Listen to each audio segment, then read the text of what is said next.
દર્શક મિત્રો નમસ્કાર, આપ જોઈ રહ્યા છો કે ન્યૂઝ. હું છું અમીશ પટેલ. કેન્દ્ર સરકારે 3 કૃષિ કાયદા રદ કર્યા તે મોદીની પહેલી હાર છે.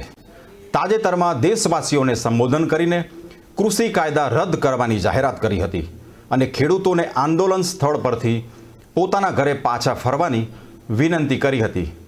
ત્યારબાદ શિયાળુ સત્રના પ્રથમ દિવસે લોકસભામાં કૃષિ બિલ રદ કરવાની પ્રક્રિયાને બહાલી આપવામાં આવી અને બહુમતીથી બિલ રદ કરવામાં આવ્યું.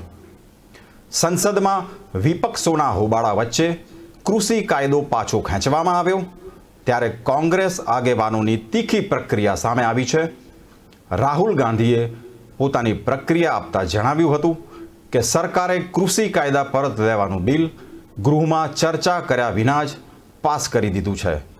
રાહુલે વધુમાં જણાવ્યું હતું કે આ ખેડૂતોની જીત છે, પરંતુ જે રીતે કોઈ જ ચર્ચા કર્યા વિના જ બધું થયું તે દર્શાવે છે કે સરકાર ચર્ચા કરવાથી ડરે છે. हमने कहा था कि जो 3 काले कानून हैं इनको वापस लेना पड़ेगा. इसलिए कहा था क्योंकि हमें मालूम था कि 3-4 बड़े जो पूंजीपति हैं उनकी शक्ति हिंदुस्तान के किसानों के सामने खड़ी नहीं हो सकती और वही हुआ. जो 3 काले कानून थे उनको अंत में रद्द करना पड़ा. ये किसानों की, मजदूरों की सफलता है,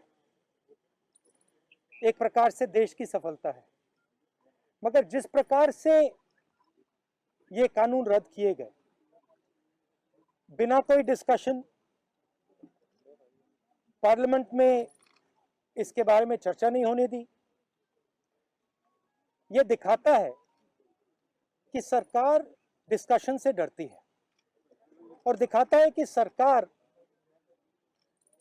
जानती है कि उन्होंने गलत काम किया और सरकार डरती है. डिस्कशन जो हमारे किसान भाई शहीद हुए उनके बारे में है. वो जो 700 किसान जिन्होंने अपनी जान दी उनके बारे में डिस्कशन होना था. डिस्कशन ये भी होना था कि ये जो किसानों के खिलाफ कानून बनाए गए इसके पीछे किसकी शक्ति थी, कौन सी शक्ति थी, ये क्यों किए जा रहे थे, क्यों बनाए गए. डिस्कशन एमएसपी पे भी होना था और जो किसानों की समस्या है उस पे होना था. लखीमपुर खेरी और इनके जो होम मिनिस्टर हैं उन पर डिस्कशन होना था. वो तो सरकार ने होने नहीं दिया. मगर सरकार के दिमाग में थोड़ा सा कंफ्यूजन है. वो सोचती है कि जो गरीब लोग हैं, किसान लोग हैं, मजदूर लोग हैं, उनमें कोई शक्ति नहीं है, उनको दबाया जा सकता है. और इस एपिसोड ने यह दिखाया है कि किसानों को, मजदूरों को, गरीब लोगों को, कमजोर लोगों को हिंदुस्तान में दबाया नहीं जा सकता. ये जो 3 कानून थे ये किसानों पर आक्रमण था, मजदूरों पर आक्रमण था.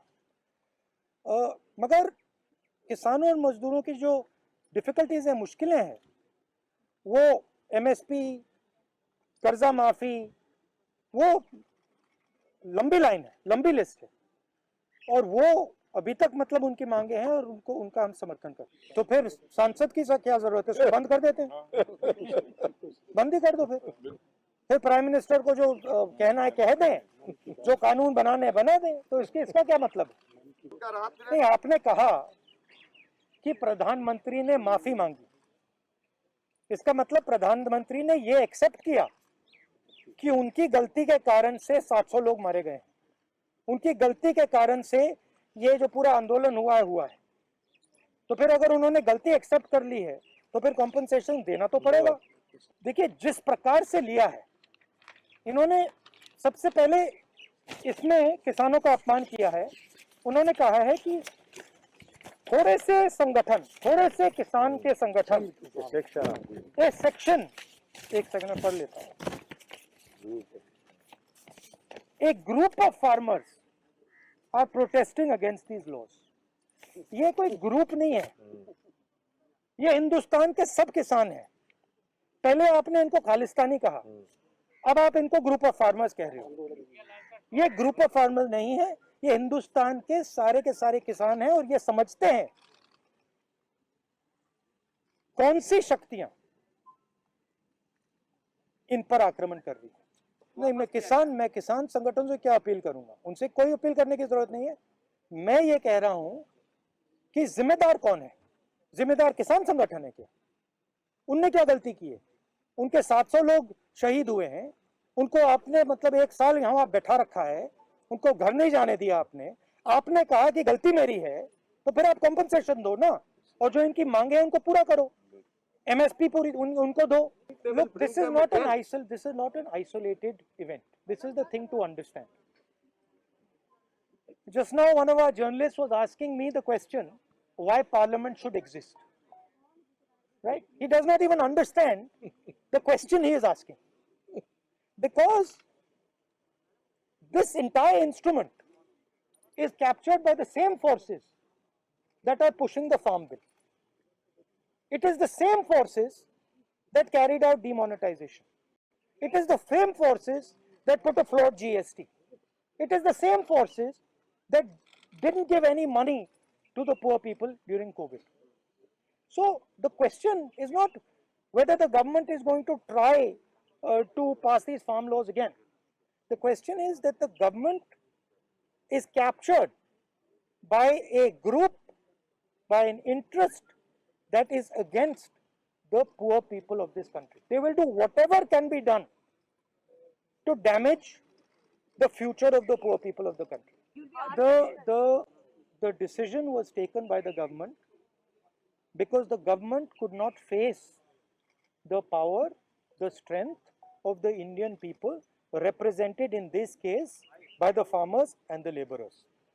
Of course, the idea that UP elections are near, that must have played something in their mind. So if they were fully in support of the farmers, what were they doing for the last 1 year? Why did it take 700 dead Kisans for them to repeal these laws? Why is the Prime Minister apologizing for what? If they've done nothing against the farmers, why is he apologizing? And on whose behalf is he apologizing? So the intention is bad. And as I mentioned just now, it is not, I mean, the Prime Minister is an instrument of these forces. The Prime Minister is the tool of these forces. These forces sit behind the Prime Minister. These forces capture the media and they pass laws like the farm laws. They do demonetization and they are inimical to the future of this country.